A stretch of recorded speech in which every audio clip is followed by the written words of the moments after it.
You are now listening to an Open Mind Industries production.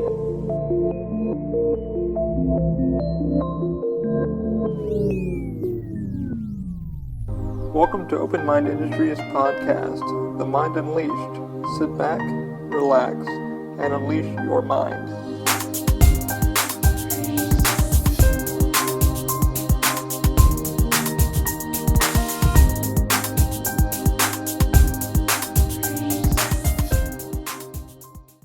Hey guys, welcome to episode 84 of The Mind Unleashed. As we always do, let's give you a shout out to some supporters. First one's going to be Pavel from SCAN to CAD. He is offering 3D scan services for $100 an hour, guys. Amazing work from what I've seen so far. He just got done scanning a 1911 Porsche. Yeah. He's using the Peel 3D, which offers high-level detail, phenomenal work. I will leave links down below to him in our Instagram, stuff like that. I'm going to put more and more stuff. You'll see some of his work, maybe in the video podcast, once I get done editing and all that good stuff. He's offering you guys about $100 an hour per service, and it's amazing work. He can get everything done within a matter of 24 hours usually, but I'll let him explain more of that when I get a little more links down below in the description. I didn't really read anything yet, but I've been talking with him for a couple days. Amazing dude. And I can't recommend his work so far. It's been amazing. He's been really freaking good in what he does. I've seen a lot of his stuff on Instagram. Definitely, if you're looking to get something 3D scanned, especially from reverse engineering for car manufacturing or whatever it may be, if his prices are pretty freaking phenomenal. Honest to goodness, dude, we've had a long chat about 2 weeks ago and started chatting and said, hey, I guess I'd like to collaborate. What do you think? And I said, sure. So yeah, $100 an hour, usually offering. And amazing work. What I've seen so far through his Instagram page, the scanning is really well done. So it's like really high level of detail. And the parts from reverse engineering look amazing. So definitely, I'll put a link down below so you guys can check him out. Scan to CAD. Check him out. Also, guys, please check out Angie Connors. Angie is one of our friends who hooked us up with our house. Really good real estate agent. If you're trying to find a home in the Florida area, wherever it may be, she really walks you through the buying process and what you should be looking for into getting a home, what you should be looking for with paperwork and stuff like that. Can't recommend her enough. Angie Connors, links will be down below in the description. Also, can't recommend CAS enough. CAS is Cinematic Aerial Services. What Daniel does is professional drone shooting for small businesses, homes, stuff like that. Trying to get your stuff on the market, trying to show your home off, trying to do some small, videography with the drone. Amazing drone pilots. He's offering you guys $179 per property. So if you're trying to get your business or your stuff done, taken care of properly, or your music video, something like that, hook him up. He's amazing. Check him out. CAS, Cinematic Aerial Services. Also, can't recommend this guy enough. Strabon Law. Strabon helped us up with our USPTO and trademark stuff, walking us through every step of the way on how it's done, why we should do it, and what it protects you from, what it doesn't protect you from, stuff like that. StrabonLaw.com. Links will be down below in the description. Alright, guys, welcome to episode 84. We're same year. Yay! Hope you guys are still doing well from the coronavirus. This is going to be kind of a bonus episode from last episode. But we're doing well. This is like still day 6 for me. I decided to do another episode after this. The last episode got kind of, phone call came through. So, I wanted to talk about something special that you guys, I didn't really get to speak about for about a week now. And now that it's kind of out there, we kind of had some test runs with it. We are going to talk about the Bourne Tacular, the show that took over Terminator 2 3D. 8 years of my life at Universal Orlando. It finally was announced. They finally said, boom, this is what it's going to be. Boom. We got photos next to the front and stuff like that. And I can talk about some stuff. I won't talk about everything. I'll give you some hey, but I won't give you everything that I saw, how the show is. I'll give you just some fun stuff before you go inside. And you get to see some really awesome stuff for the general public. I'm pretty sure once all this corona shit dies down and we kind of get back to normal, they'll finally get back to testing and, doing their blocking and stuff like that for the show. So, here we go, man. I hope you guys are ready for this. It's, when we closed down, and you guys have heard this many times before, Terminator 2 3D, it was kind of more of a family thing, and,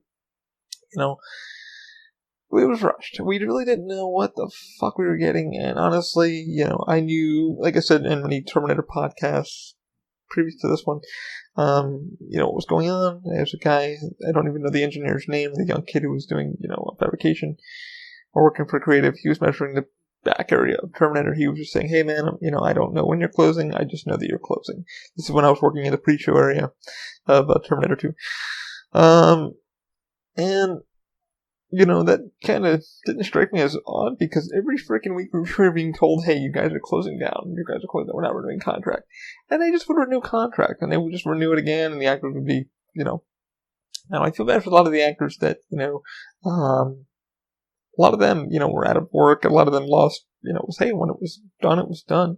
This was what it was. And for us, being given ops people from, you get to go to another area or whatever, Universal funds something for you to do. They'll fund something, they'll ask you, what would you feel comfortable doing? Do you want to do this or this?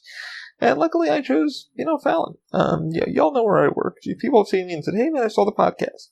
When can I be on? Most people stop me and say, when can I be on? I have a lot of geeky stuff I want to talk to you about.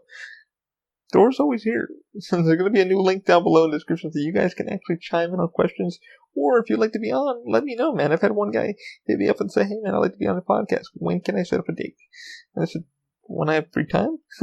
It's just getting people comfortable to want to be on the podcast and talk and jibber jabber and go through Skype and stuff like that. So I can be either with you or I can be through a video screen. Doesn't really matter. I'd like doing it either way. But anyway, we didn't freaking know. And then when you get to choose, the venue we're going to, the first one I freaking chose was, Jimmy Fallon was my first choice. The second choice was Harry Potter, the train experience that takes you across to both parks. I see more behind the scenes than you guys would see if you don't work there. It's not spectacular. It pees on you if you go backstage. So that's just a little fun tip. It does pee on you. What I think it is, it's not really pee, guys. It's just the moisture, I guess, from underneath the track, from all the moving and stuff like that. It runs off a pulley system, which is pretty cool. There's two different variations. I always tell people, if you've never done the train from King's Cross, you want to do the Universal side first. And then you want to go over to the IOAs for a second. And then when you go backwards, because the train pulls in differently, it goes just reverses, kind of like what a train would do in real life. It'd have a front and back engine. It would pull, one, they'd hop on the other side, hop on the other side. To get more horsepower, stuff like that. I always ask, what the hell was that for? And they said, more horsepower. I used to be a rail fan, so I learned a lot of it. Trains and stuff like that. I still might be wrong, but I was with the rail fans. So they kind of explain with the Amtrak system and stuff like that, how that actually works with the engineers. It's pretty neat. Anyway. So, yeah, God, how the hell is this train? But anyway, yeah, so, the train was my second.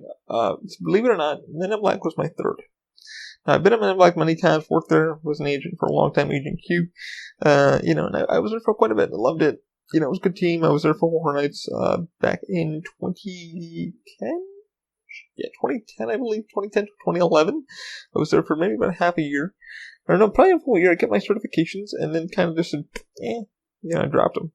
Enjoyed it. Enjoyed the team. The problem is when I went back to refresh, stuff like that, it wasn't a team that I was used to. And I kind of was like, do I want to be here? And people were just kind of bailing left and right and saying, it's not really for me, So, surprisingly, I wasn't told anything once we closed T2, where I was going. Our boss kind of kept it a secret because he wanted to make it kind of a fun thing. And my mom knew before I did, and it was shocking because she's one of our managers over there, and she said, hey, I know where you're going. I said, I don't know where the hell I'm going. They won't tell me. So we knew, when T2 was closing, we really didn't know much. And it's kind of sad when venues close, when Jaws close, stuff like that. I meet a lot of people that are, regulars, and, who still work for the park and stuff like that. And if you've never worked for a park, you don't know the love. You don't know, it doesn't compare to anything in the fucking world. It really doesn't. I can't compare this to anything in the world. But working for a theme park, it really, you're with these people so much, they become family. They actually become family friends. You go to dinner with them, you end up going for outings, you end up like, hey, what are you doing tonight? You end up going to rides after your job. You end up doing more or less at work when you are with your family. It's sad to say it that way, but they become your work life, you're your family. And even when some people quit, you still keep in contact. You get their phone numbers, you talk with them. They come to the park to see you, you see them. Hey, we're going out for dinner, how about you come with? It becomes kind of that. And I've got many people that I worked with over the years from, Universal that I still chat with.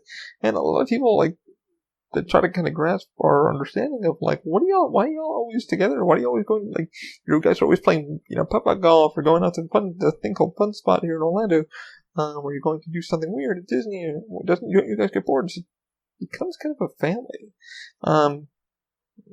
And that's how it was over the years with Terminator or some of the shows we worked with. Being there for 8 years, wasn't really planning it. I started at Poseidon's Fury, which I spoke on many other podcasts. Friends started at an old ride, Confrontation. So we had a long, nerdy conversation about that on one of his chats, that he was started the Confrontation, and then he was at Ghostbusters for a while, and I was like, wait, what? So I got to learn some stuff from them about Ghostbusters, because I've never been, there's a lot of old venues I never got to see or never got to visit, because we came in Orlando around 2001 after September 11th, so we came in around January, so this wasn't too long after December, and security was still kind of heightened. They didn't have security like they do now. They had a guy with an M16 with a damn cop dog, and another guy, kind of being National Guardsman, like, doing your thing. I remember my bag got pulled for dusting, as he called it, and because I had rechargeable batteries at the time, and rechargeable batteries weren't really a thing, so you had a recharging thing. You get to go and get them from Energizer, and you plug it into your stupid outlet, and you plug your AA batteries in, which I still use for the Zoom recorder from on the go. I recommend the Energizer lithium-ion. These things work freaking great. I'm plugged in right now to a wall outlet, which works, not a wall outlet, but a power thing. So it really keeps the thing going. If I'm on the go doing a podcast, I can usually keep this thing going for about a couple hours, which is great. Alright. Anyway, yeah, so, like, he either does my bag work. I'm gonna dust your bag real quick. I'm like, what the fuck does that mean? My mom's like, I guess, he looked at it and he's like, oh, it's a battery charger. Okay. It's not a bomb or anything. So, when we came to Orlando, we got the new Confrontation, we got to do Kong, we got to do, Back to the Future like 8 to 9 times. That was I truly fell in love with Terminator 2 3D. Like, fell in love with it, saw it like 6 times. We didn't have this shit in New York. I grew up in upstate New York. We didn't have Universal Orlando, Busch Gardens, Disney, stuff like that. Only got to Disney once. We ended up doing a full week over at Universal. It was much cheaper just to do a week pass than it was blah, blah, blah. It was to do a day pass. My mom was like, well, let's just do a week pass. It's probably the same price as just getting a day ticket. So it was like a couple bucks extra. My mom's like, let's do a week pass because we're going to want to see more. The kids are going to want to do more. So we ended up doing it with me and my aunt, my Uncle Steve at the time, and my mom's boyfriend's son, Josh, ended up going. And, it was a good time. I don't remember what the hell I did with the stupid Islands Cup that had a map in it and stuff like that. I used to have this really cool map of all the rides. The one ride that blew us away over there was definitely Spider-Man, which is still there to this day. Marvel Superhero. I remember speaking with Captain America, my little crippled butt, meeting Scooby-Doo and the gang. And it was a really big thing. We got to meet a lot more characters that we had. The Hanna-Barbera was still there and stuff like that, so I got to do the Elroy ride. Nickelodeon was the only thing I wanted to do when I was there. Sounds fucking stupid, a guy being 16, wanting to do Nickelodeon, but I can't judge myself, because when I got to really work for Universal like a couple years later, this is 2000, so fucking like 5 years later, I'm working for Universal Orlando. I got hired in 5 or 6 years, hired in 07, and shockingly they accepted me as one of their own, and I've been there now, starting next month for 13 years. So it's been fucking amazing to see a company grow the way it has, and to be a part of it, like see your eyes being put in and get to go into the stand stages and kind of geek out with people who used to work for Nickelodeon. And it freaking freaks me out when I get to talk to one of the person guy who was Temple Guard. I don't remember his name off the top of my brain. Tony Todd, something like that. When I was sitting back, I was talking backstage, and I said, man, I wonder what Temple was like. Temple was filmed here, and so was this. And then one of the guys goes, yeah, I used to work there, and it posted out his phone of like these old fucking photos that he had, that he used to work on there. So we got to nerd out. I got to nerd out with him, and I said, dude, I gotta nerd with you. I gotta know some things. So he was able to tell me a lot and send me a few things to learn. Hopefully, I can bump into him again and kind of, we can talk on, maybe get him on to talk about like Legends, maybe. For anybody who's been on the show and wants to talk, I would love to talk with some old Nick people, because like I heard the show was like, they told me all the ins and outs of like, it wasn't as clean as you think, and this is how it was done. Because I saw a few articles from Nickelodeon on the Facebook page, stuff like that, and stating that like, they would hold kids in certain areas because they only had so many episodes they needed to shoot, and advertisers were doing this, and they only had so much merchandise to give away to the kids, and somebody would always go away with a little something, but nothing much major. This was just the budget of the show, and a lot of them were like, "Yeah, man, like that's the way it was." And I said, "What was this guy?" They go, "Dude." They go, one of the guys said he literally, some kid pissed his fucking, a few people pissed themselves because how they come out of the sides, they scare the shit out of you. I'm like, I'd shit my fucking pants if you came up to me and grabbed me like that and, scared me. And, so we got to speak with them, and it was so freaking cool to learn about this stuff. And OMAC used to be actually at Animal Actors. There used to be an old OMAC. And somebody showed me to me. When I first started, they went, "Dude, come here." And they went, "That's OMAC." And I went, "The fuck?" And it really was OMAC. It was one of the OMACs. And I was freaking out. I was like, "Oh my god, it's fucking cool." And they're like, "Yeah, man, like, what'd you do when you first came? Like, you didn't get to do any of this?" I was like, "No, I didn't get to see Nickelodeon. All I wanted to do," because I found out through yesteryear. I think I'll put a link down below in the description. For yesteryear about Nickelodeon, how it kind of just evolved. And Dakota, who we've had on the podcast before, they moved the time capsule from the Nick Hotel to somewhere else, and Dakota, it says everything that was in there. He knew everything that was kind of in there because it was already listed from another site. Sorry, I just got a text message. You've got new messages.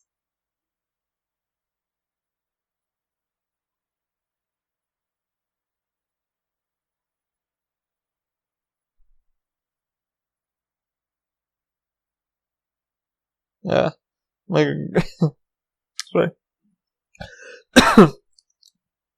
My coughing is only from my dust. I was doing some standing and shit. I don't have the corona.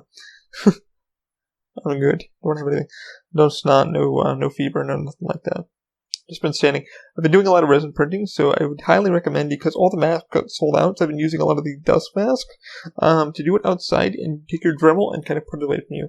My dumbass, using Bondo and stuff, I didn't have any respirators near me, and I don't have any respirators on hand. I've been trying to find them from Home Depot and Lowe's, and mostly everything's sold out. You can't really buy the 3M filters. You have to go there personally and get them. I think they're about like $30, so I think in a few weeks I'll go out and buy a few once this kind of pandemic kind of calms down, so I can get a stock of filters and stuff like this when I'm standing. The reason I can show like this, it's not the what you're looking for, like Bane. Shit. Anyway, my girlfriend just sent me a text. She didn't get a job that she wanted, so I'm sorry. I'm sorry, Dina Hive. Anyway, so Dakota knew what was in the vault, and started yesteryear. Yesteryear kind of has a list of like Nickelodeon, but this filming was. So I missed a lot of the filming, but I got to see the last. Like they used to take it through, and they used to film shows there and stuff like that, and then they would take it, and they kind of just ended it after the kind of the fun thing. But then like you get dressed, and then one kid hops in the pool and then puts like slime on them. I got to actually try some slime. It tasted kind of weird, but it was cool to me. And then when I started at Universal Orlando, Nickelodeon was kind of done. It was closed up. I started in 2007, got hired at Ioway for Poseidon's Fury and Sinbad's Stunt Show, which Sinbad's Stunt Show is now closed, which all the actors I met over my years, I got to see them on their last day there, and some of them worked for Disney over at the Indiana Stunt Show, and then now they work at the Newborn Stunt Show. A few of them got hired back for the Stunt Show. So we're going to talk a little bit about that, but I want to talk about my life with Universal, man. It's been freaking amazing to see the company go. The only thing I can say, man, is fucking Fast and Furious sucks dick, and I will not support that ride in any which way. If you're going to go on it, go on the left side, not the right side. You'll see where it splits up. Just stay on the left side. I fell asleep on the ride recently. It's fucking bullshit. My friend wanted to come here and just do Fast and Furious. He's like, I need to do Fast and Furious. I'm like, you can go by yourself. I love you, but you can go by yourself. He's like, but is it that bad? I said, look it up online. They did the family room and all that shit looks fucking amazing. Phenomenal. The queue is fighting itself between the ride. And I told my friend, I was like, just so you could fix the ride here, so you could fix it cheaply. But yeah, they were planning on putting it in Singapore, and that shit fell through. So thank God that shit fell through and it flopped. But Haggard's, made up Ford Haggard's, is fucking amazing. I got to do that recently. Thank you, Lou, for helping me out, get on that ride again with a friend of mine, Ernesto, who I hope to have on the podcast shortly. Hopefully maybe this week, maybe next week. Maybe from his house we can chat through the cameras. Anyway, so this is just a fun theme park episode. So,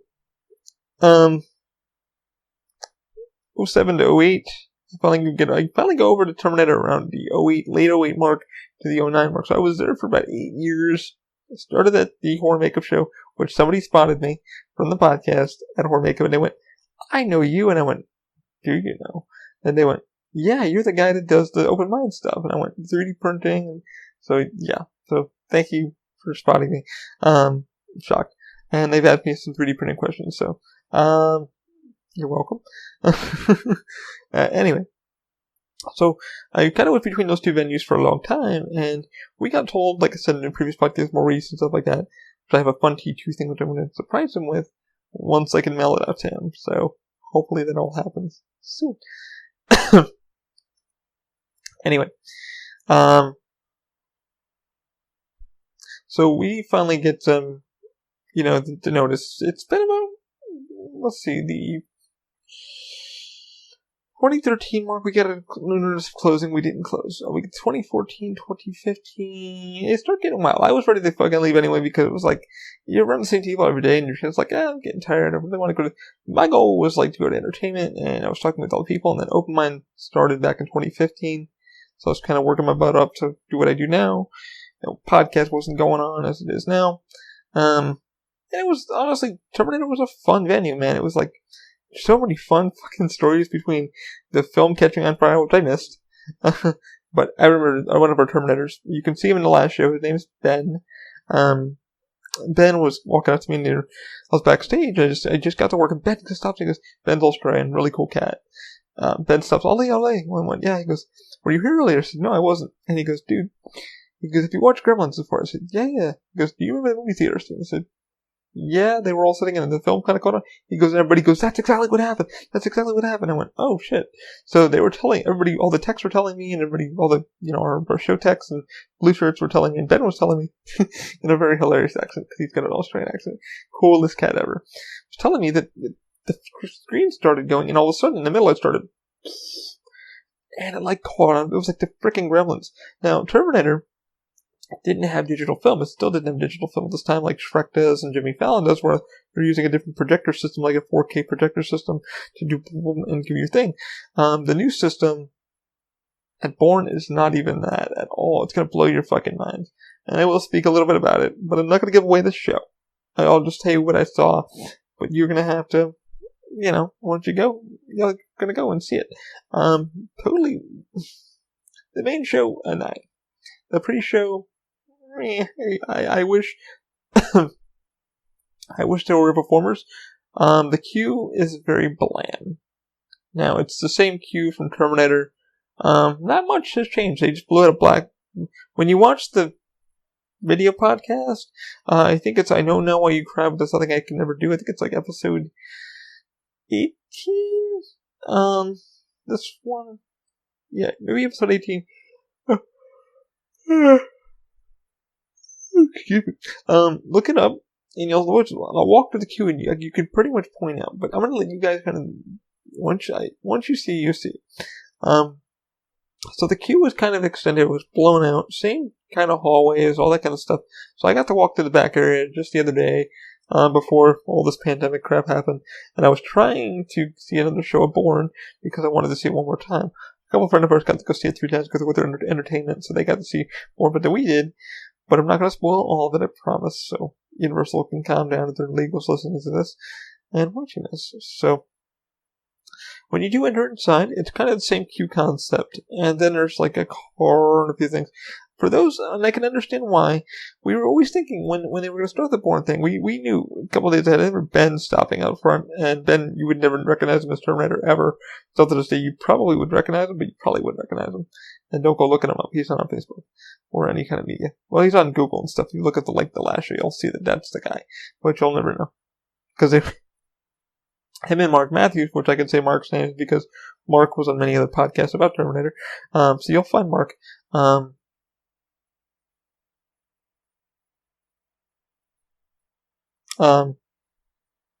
Mark,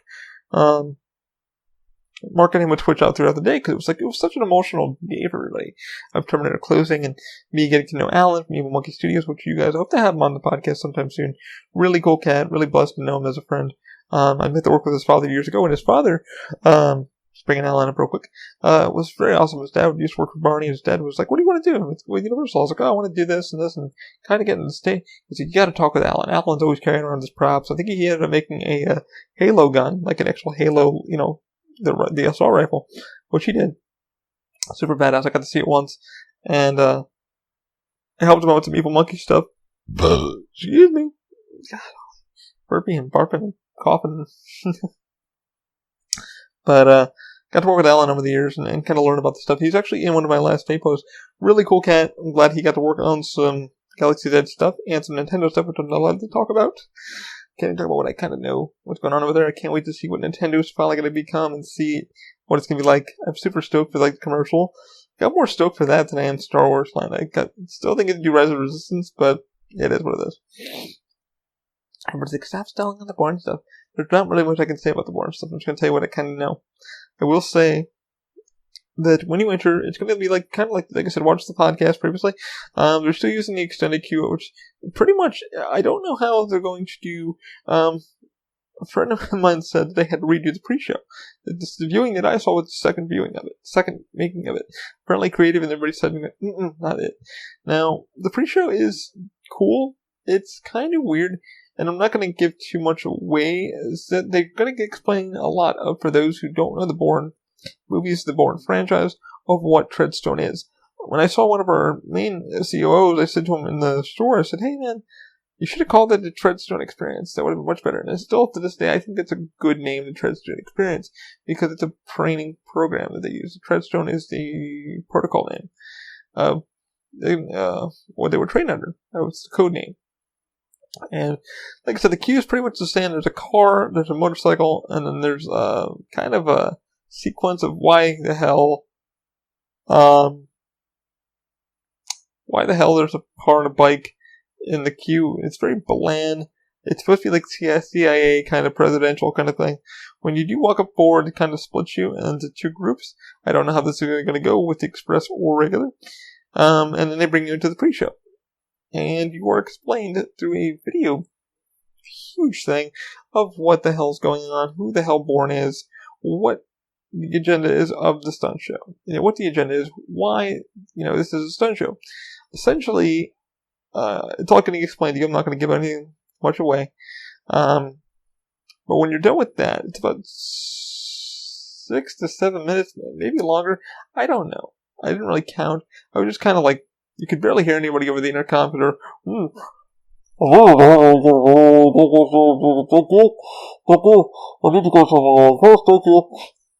That's pretty much what it was. It was like, so what they were pretty much telling us, hey, don't take a few steps forward, take a few steps to your right. Same thing as Terminator when you want people to move forward. The only thing I think that was missing from the pre-show was, I wish there was a live person talking to you. Maybe an agent, maybe somebody who was, discussing who the hell he was. A little bit more. I kind of do understand why they kind of said to that idea. I kind of do and I kind of don't. But it is what it is. So the pre-show kind of explains verbatim who Jason Bourne was, what the whole experience of what all the movies entail of Treadstone and stuff like that, who he's become, why he's so dangerous. Stay the hell away from him. And it kind of gives you like this 3D rendering of like going downstairs and like you'll be following Bourne through this whole entire thing. When you enter, the theater feels like to me it's a lot smaller than T2 3D. I might be completely wrong on the seat side, but it does feel a lot more compressed, which is cool because it wants to give you more of an intimate feel. Now the screen, I've been told, even when during commissioning and my friends did commission, now I can speak about it from what I've seen, but I'm not giving much things away. If you guys will go on the Today Show, they it's on there. The screen is fucking ginormous. It is huge, man. Apparently the screen cost them, I think, $5 million? I might be wrong even on that number. They said $5 million, or somebody said $5 million, which I don't fucking doubt it. It's a $5 million screen. Wow. It's completely all LCD, or LED. It is fucking intense. The shit is like photorealistic. Like, you forget what you're looking at. So when you go in, people blend into the damn thing. So you're like, oh my god, is that an actor? Is that a CGI person? For those who have motion sickness, hold on to your butts, man. they kept saying the seats were going to move, but the seats don't move. They're very comfortable. And there's a lot of T2 effects, like a lot of wind. There's a lot of water, a little bit of water. And I couldn't remember during one scene. I'm not going to spoil the scenes, but I will say there's some pretty fucking cool shit going on in there. Sets move, man. Things are moving around you and making you feel. The screen, it feels like you're moving because it feels like you're walking. They are walking on a conveyor belt system. They've already shown that to the Today Show. There is a motorcycle, but I'm not going to spoil a lot. There's a lot of quick movement underneath the stage going on. Everybody needs to be on sequence. There is a sequence where she's on a ball. The lady's hanging on the ball, and I won't say what that ball is used for. But there are a lot of gunfire. There's a lot of tactical shooting, and there's a lot of blending into the surroundings, because Bourne would do that. A lot of the actors are blending in with it, so it's kind of like, is that an actor or is that not an actor? The show takes about 25 minutes. I'm guessing it's about 700 seats. Terminator was 708. I'm guessing this is about 700 or less, maybe 699. I might be completely wrong on that. For people that are like, you got it wrong and I'm a technician. Listen, I asked a few people questions, they won't really give me the answers, so I tried getting a flight over there, no one would take me. Weird. Anyway, these are just my things on the show. The show is freaking incredible how the sets actually move with you.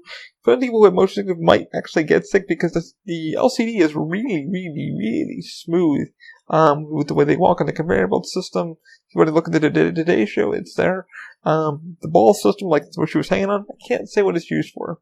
Cannot say what it's used for. I want you guys to be surprised when it opens, because I will say the motorcycle sequence I thought was pretty badass, and how they used the lift systems and the conveyor belt systems and all that kind of stuff. It's pretty freaking cool how they use it. I like the quick changes. The show felt paced quick, very quick. I could see why there's a lot of performers doing their thing. The pre-show, like I said, was pretty bland to me. I mean, I already knew the movies and stuff like that, and apparently this was the second go of how they did it. But I won't say, like I said, all they're explaining is who he is, what it is, da-da-da. And then they kind of edited some stuff together and went, okay, we'll try that. So the pre-show is pretty bland in my opinion. The queue is pretty bland in my opinion. The show is where the money counts, and that it shows. There's a lot of moving sets. There's a lot of things that are like, holy shit. There's a lot of props that are moving around with you in the thing, and I think people are going to really freaking enjoy it. Now, I was going to say, like, oh my god, I'm not going to enjoy this damn show, but I gave it a 9 out of 10. Definitely for all the coordination stuff that they're doing, and the quickness of it, because you're moving from one scene to one. My girl was like, nudging me the whole, like, can I just fucking enjoy the show? And just kind of, we'll talk about it after. She was pointing out technicians and people getting ready in position, and I'm like, yes, I can see them around me. I've worked it, and she goes, well, you've worked in the show forever. Like, you know all the doors and stuff. I'm like, I do, but they've extended this side and this side, and there's a lot of running up and down stairs for the performers and the actors. I don't see how, with all the set movement, they're going to get 3 shows an hour. I see they want to get 2 shows an hour. This is all rumored, by the way. I don't know what the exact sequence is going to be. But in my theory, 1 show an hour, I would think more logical, because with all the movement, the actors are going to be fucking exhausted. So you're going to have 2 teams. This is my guess. My guess is probably 2 teams, maybe 1 team tag. But there's a lot of performers that can pretend to be who they are, and a lot of them are blending in, which is super fucking cool. I thought that was a really neat sequence. And once the show's open, I could probably get a few of the performers on and talk with them that I know, and we can talk about some of the stuff. But I'm hoping to go backstage and see some of the more of the prop work and how it's all done. But I enjoyed the sequences, how it all goes up, and there's things that move around, and there's things that, people with motion sickness, I would highly recommend hold on to your chair, because it is going to make, a few people said they got a little woozy, because it was like, yeah, you're not moving, but it feels like you are moving, but you're really not moving, because the screen is like rotating, and the LCD screen stays where it is, but there are props coming out in sequence, locking in position, and there's vehicles, locking in position, moving and rotating, and I won't say what a few things are meant for, but when you get there, it's just this whole entire, the technology there is fucking insanity. People should really enjoy the show. I gotta say the props that they're using, the looks like MP5s and a lot of 45s or 9mm handguns like Glocks or something like that, Smith & Wesson. I don't know what actually they're using, so I may be completely wrong, but they are using 9mm and they are using like a compressed machine gun to make sort of certain scenes. I won't say what the scenes are. You'll find out when you finally see the show. But just the sequentials of using water effects, wind effects, the screen by itself is like, holy shit. It makes up for a lot of the... What I've been told, you want to go for the best experience by people who have seen the show a couple hundred times. They've already got to do like testing and they've already been in there. You want to go kind of towards the front because you feel like you're kind of engaged. If you're in the back, you can kind of see things kind of coming around you. But wherever they sit you, they sit you. Just, you're going to have a good time. You're probably going to want to see the show twice. It's definitely going to be good. It's not, in my opinion, will it plateau? Maybe. But I see it being a show you might want to see again. It's definitely, it's like an Indiana stunt show. It doesn't show you behind the scenes. It shows you some of the cool tech and some of the cool stunt work. It's not like, let me show you how it's done. We're doing some cool ass stunts for you to see. So, I see during our show that we got to see, unfortunately it did go down. The actors did get up and run off. You saw them run off and stuff like that. And us being employees, like, we were all like sitting there going, we wanted to see the end of it. And you can see all the stuff presenting, and so stage manager comes on.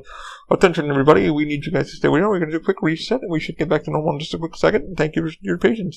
And we're like, oh, well, some guy goes, we'll wait. Sure enough, we'll wait. I would like to see how this actually ends. Don't kick us out. I don't know how they're going to reset why guests are in there. This is a whole up in the air. I don't know. But with us being employees and signing our lives away, we got to see it reset. It resets pretty freaking quick, so apparently they get to reset a scene, boom, boom, boom. So I'm guessing it's going to be a lot quicker to reset something and have actors ready. I won't say the scene resetted it, but it was a pretty cool scene, and I was like, that was really cool. Like, that was a really cool sequence. Like I said, I have my favorite sequences that I really enjoyed, and I won't say what they are until you see the show, and then I'm pretty sure somebody out there and Atlanta Informer or one of those Informer shits will fucking put it on YouTube. And is it a show you want to see on video? No, it's something you need to see while you're there. Honestly, this isn't something recorded. This isn't something. There are some background stuff going on. It's recorded, pre-recorded, but a lot of it has to do with performance and technology. So you'd want to see it again. It's kind of like seeing Indiana Jones stunt show. You'd want to see it. Why see it on a video? It doesn't do it justice. You need to feel that excitement, that boom. It feels fucking cool to see it. Does it feel better? Is it better than Fast and the Flop? Yeah, absolutely. I would rather see Bourne than I would see fucking Fast and the Flop any day. Which I'm hoping they fucking knock that thing down and turn it into a damn roller coaster or something. Yeah, that's an idea. Anyway. Yeah, man, so, like, the show is really good with the technology. The sets move in, like, super smooth, and everybody's on pretty much sequence. But, yeah, man, some of the sets and some of the stuff that they do is pretty awesome. So, somebody said, like, you want to go towards the front, and kind of, like, in the front area, because you feel like it's like Terminator. So, if you look at the door, these things go up. These don't go up at all. Everything kind of just slides around you. There's all hidden sets and people hidden and stuff like that to do what they gotta do. And, it was pretty fucking awesome to see, and I think you guys would really, really enjoy the show. What can I say about it? Definitely a show. The show is definitely a 9. You could see when you walk into the building, a lot of things like in the main front part really weren't touched. The queue, then you said if you want to look through the old Terminator stuff, Maurice hosts with on the podcast, who's a big Terminator. He's recorded the queue stuff, so if you want to go on like his stuff, I'll see if I can put that down below so you can see. And then unfortunately, we're not allowed to take any photos or videos that we went through because it's an employee thing, so you really can't until it's open to the public. And I'm pretty sure in a month or two, once Corona dies down and the park does get back to operational thing, we'll have an opening. I don't know when it's going to be. I'm hoping everybody's going to come back safe and sound and healthy and stuff like that, but we don't know. But is this something to look forward to? Yeah, shit. I don't, like I said, the fucking queue sucks. The pre-show sucks. The show is where they spend all the money, obviously, to make it look good. And the actors and performers are doing a lot of hard work to, to get that timing down to where they have to do it, so the show over and over again. I don't see it being every 30-minute show. It doesn't seem, in my opinion, that it's going to be an every 30-minute show. Possibly every 45 minutes? It sounds more like it. So, every 45 minutes sounds fine to me. It sounds like enough time where the actors can get a quick breath and go back to it. I don't see it being an every 30-minute show. So, probably an every 45 minutes, because the actors are going to need more to that time. And the crowds will be a lot more bigger for them to kind of accommodate and stuff like that. So, like I said, pre-show fucking garbage, Q fucking garbage. The main show is where the money counts, and I think you'll be pleasantly surprised with all the effects and stuff that they brought. It's going to be good. I'm hoping, the sad part is I think it's going to go down quite a bit, because it's a technology or something isn't going to go right, which is going to happen. Everybody needs to kind of get their flow of the show, and it's a new show. It's a new technology, so we don't know. So bear with it. When you get inside, definitely go check it out, man. I think it's going to be something you're going to enjoy. It's like I said, it's like the best way to describe it is like an Indiana stunt show. Indiana Jones stunt show with newer fucking technology, with like digital technology, and some guns and some props and some things and some freaking really cool like vehicles that they're using, like really fucking cool that are, it's really neat. Like I said, my favorite sequence, you've already saw it in today's show, there is a motorcycle, but I won't say what it does. It was like a what the fuck moment. For me, it was like, oh, that's cool. Like, I was like, okay, that's good. The whole show I clap for, because I clap for the performers, because they do a hell of a lot of work of getting themselves ready, and all the stunt people that are behind the scenes, that you don't see, they're playing the extras, that are all part of the show. The cool thing is, like, scene one, which you did see on today's show, that's the first sequence where she's, punching the stunt guy. It really looks weird. Like, it looks like real people, but there's not real people there. Like, they're all blended into, like, the thing, and then some guy pops out, and you're like, oh shit, that's a real person. So, I think, is it a successor to T2? Yeah. Yeah, it is. And it's sad to say, like, everybody's like, but I like T2. Yeah, we have all loved T2, and a person that's worked there for 8 years, I gotta say, and people who worked there much longer than me, it's kind of a good, this is kind of a good hurrah. It's kind of a good, good salute to like Universal. Universal coming back to being, a stunt to make you want to come see the show. And I hope Universal doesn't duplicate this show at all. It doesn't need to be duplicated. I hope it just stays in Orlando. So people will come back and see it. The problem with me, with Orlando, Universal Orlando and Disney, is a lot of them duplicate a lot of the shit that they do. And they don't need to be duplicating the rides or something like that. So I'm hoping this show stays with Orlando. And I know Nintendo's being a lot of duplicated because it needs to go in Japan first, and then I guess we're the last ones to get. I think Hollywood second, and then Orlando third. But I'm not really sure on that. I might be completely fucking wrong, but I do know Japan's getting it first, because it's Japan, and Nintendo is in Japan. Anyway, but yeah, man, if you are coming to the parks in a few more months, or later in your life, hopefully the show's up and running. Hopefully you'll all be back together and this shit will be out the door. It's coronavirus. But, we shall see. And hopefully we get back bigger and better than ever. We are Cyberdyne. But yeah, man, I really enjoyed the show. I really enjoyed it. We got to go see it before. The funny part is, before fucking Corona hit, they were offering a showing on Friday, and I didn't get to see it. A friend of mine, a couple of my friends who work for Universal, got to go see it one more time, and even they were like, blown away. They're like, okay, the show was amazing. I'm like, yeah, but the queue sucked. And they're like, the queue wasn't. Oh, like, no, you're right. And then, like, the pre-show's like, the pre-show wasn't that bad. I'm like, no, it sucked. They're like, why do you hate it so much? I'm like, no, I'm just pulling out the truth. The pre-show, everybody was talking. A lot of my friends in the back, they couldn't hear. Some of my friends never saw the movie. So they're like, did you see the Bourne thing? How are they? I'm like, they're good. Like, they're really good. Jeremy Renner's one was okay.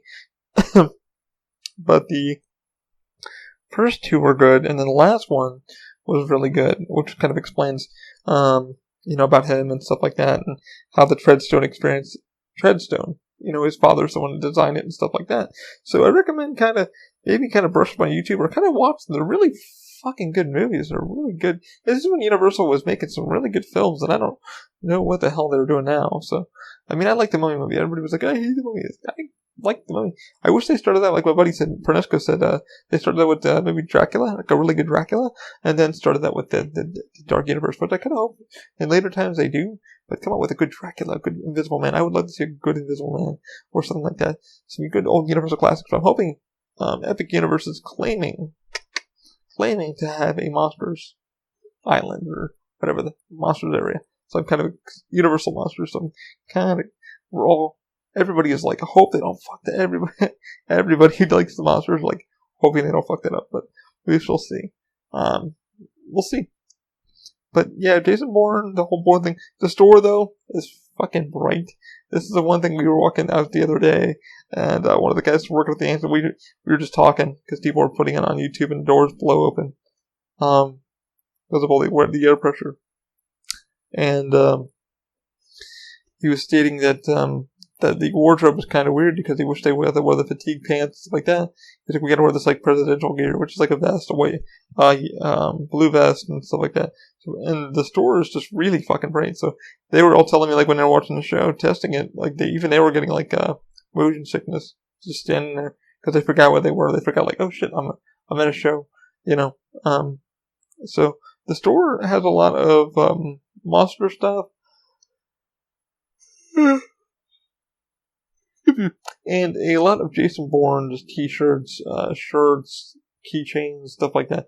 I really didn't know how the hell they were going to sell merchandise for the show, but the hoodie, the hoodie shirt that like goes into a backpack, I might get one of those when we're on the holiday sale.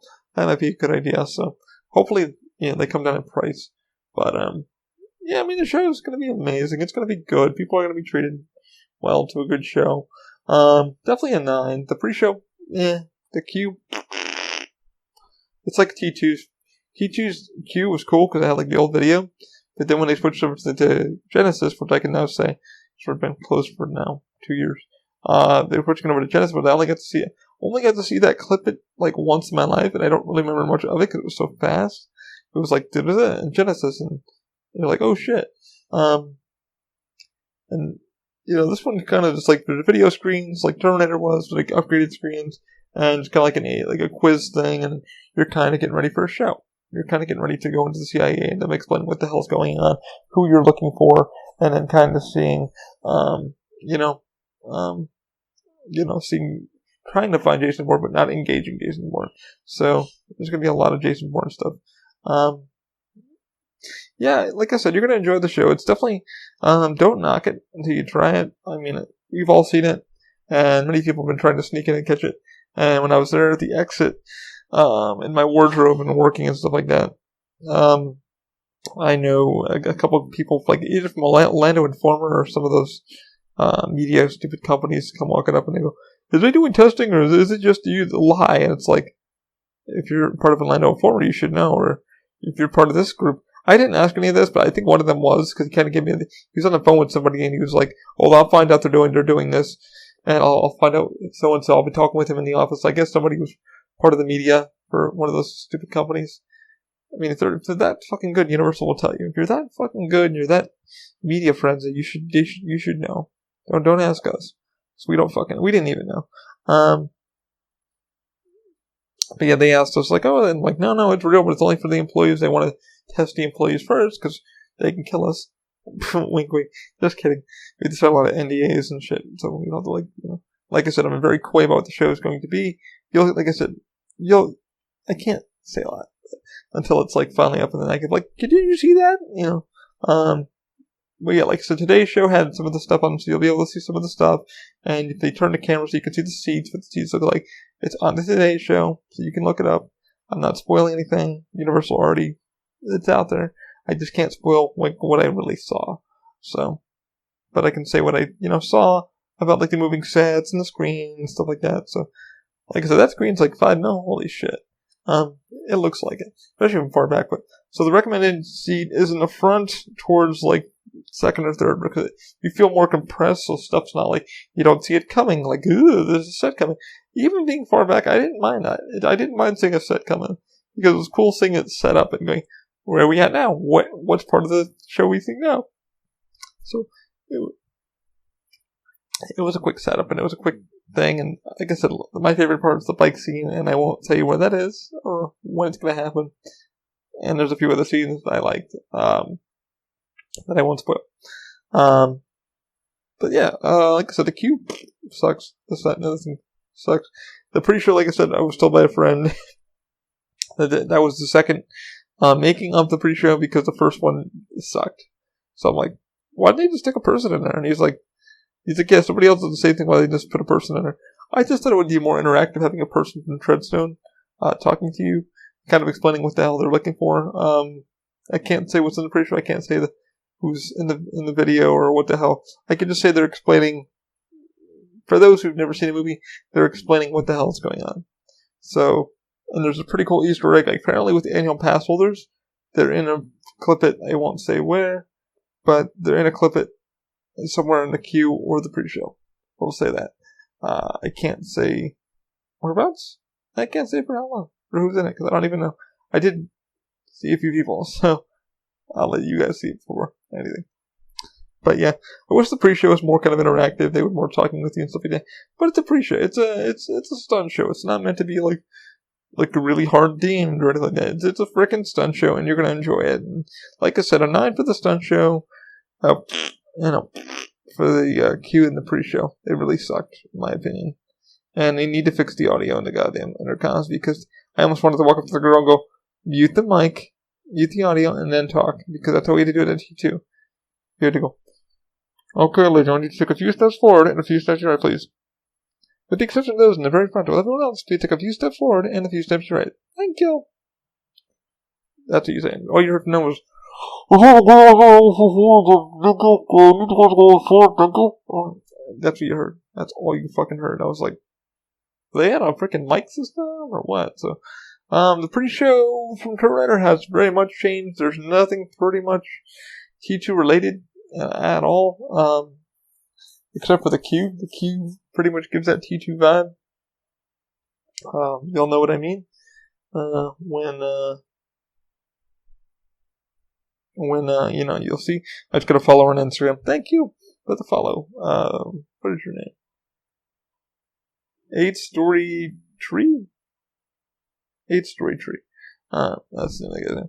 Anyway, guys, I'm going to sign off. I want to wish you guys happy healthiness, and hopefully all you guys are staying quarantined and taking this shit somewhat seriously, and you got enough TP to wipe your asshole. And I know I got a TP. I don't have to use TP. I got a fucking bidet and stuff like that. Hope to see some of you around Universal Orlando. Hope to see some of you when this new Bourne thing opens up. Hopefully, I got you excited. I want to see the damn show. Definitely, in my opinion, a 9. Most everybody who's been seeing the show and got to see testing of it, give it a 9. I mean, some people are like, no, it's really, the queue's good. I'm like, the queue sucks. The pre-show sucks. The show is where it counts. So, like I said, I couldn't spoil too much, but better than T2. Yeah, I gotta say, it's definitely a goodbye to T2. It's definitely a been there, done that. It's not a smack in the face to T2. T2, there will be nothing ever like it again. Like Japan, I think is the only version left, and we had Japan film, and we have had so much that Maurice owns a few things, and I own something from T2 on over here on the wall. I own, I bought it, so. I gotta put it somewhere. I don't know where the hell to put it yet. But we shall see. Yeah, definitely see the show. It's gonna be fucking great. I mean, like I said, if you're just there to chill, want to see a cool show, the show is gonna be what you want to see. The queue and the pre-show, you really hit or miss. But I wouldn't, even if you haven't never seen the films, see them anyway. They're pretty fucking fun to see, and a really good story of like who this guy is. Pretty awesome. My girl was like, can we watch those? I'm like, yeah, we watch them. She's like, okay. Put them on the list. I was like, alright. So I had the movies on the list, and so we're gonna watch them sometime soon, so she can kind of watch them and kind of get an understanding of who the hell he is and why he's so dangerous as a sleeper agent. So pretty cool shit. But again, hope you guys are all going to do well. I hope to see you guys back in theme parks. Hopefully, good blessings to all your families. I'm not really religious or anything like that. Just all the best to you and your families. Hope you guys are safe. Thumbs up to all of you. And love each other. And as always, keep an open mind. Have a good one. I will talk to you guys later this week. in my quarantine. Day 6. Day 6 quarantine. See ya. Keep an open mind.